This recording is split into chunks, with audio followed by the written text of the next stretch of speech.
Okay, hello everyone. This is Brent from the TT for T team, and I want to show you how to install the FLUBAROO script on a Google form that you've created. So I've gone into my Google Drive here and I'm pulling up my top 1 FLUBAROO test for Google Forms. I already have it open here.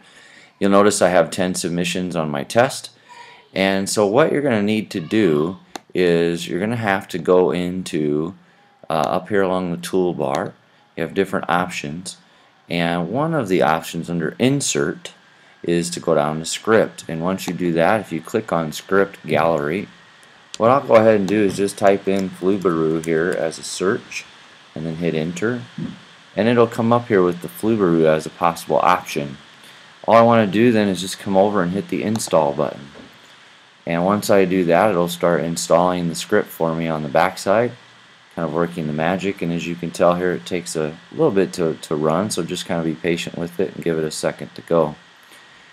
In the meantime, just speaking about these FLUBAROO quizzes, it's so nice to use because it'll grade everything for us, and it'll kind of allow you to just quickly grade and analyze potentially assignments or quizzes that you might give the kids.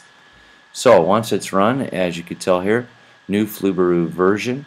It says you've installed a new version of FLUBAROO. Visit the blog to see what's new, and I'm just going to go ahead and say OK. Now the big thing is you notice right here where I'm circling around, there's now FLUBAROO up there on the toolbar, whereas before it wasn't there. So if I click on that, I'm going to go ahead and say Grade Assignment. So once I do that, it's going to pop up at me here with this kind of warning message, and it looks like maybe something's wrong. Don't sweat this part, and go ahead and just say OK. And then it'll say here, now you can run the script. So what's interesting is this will pop up, and we're going to go ahead and close this, and then I'm going to go back to this again and do it one more time, FLUBAROO Grade Assignment, and for some reason this time then it will actually run it for me. I don't know why it does that little red message, but it does, so you just kind of have to, you actually have to do this twice. So right now it's working on there.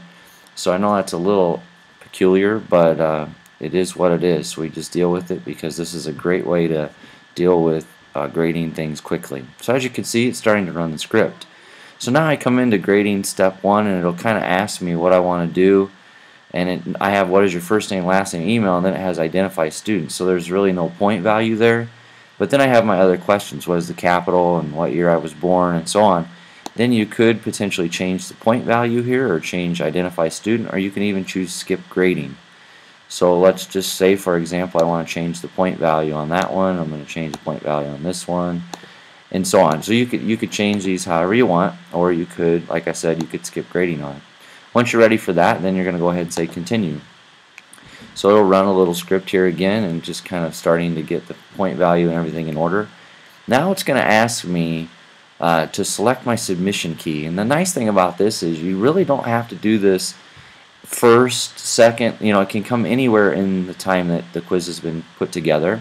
So I actually took it last, and I'm down here at the bottom, and that's the correct answers. So I'm going to select that one, and now I can click continue. Once I click continue, it'll drop me in and grade the assignment for me, and it's now complete, as you can tell, and say view grades, or just click the little X. And now I can come in and I've got all my submissions here, and I got the answers and the percentages down below, and just like that it's done. So there you go. That's running the script of FLUBAROO on a Google form that you've created maybe as a quiz for your students in your class. Really slick, really easy. Just that one little hiccup where you got to run it twice and close that, not sure, but just do it. It works, and everything's great. Alright, thanks for listening, and good luck with everything.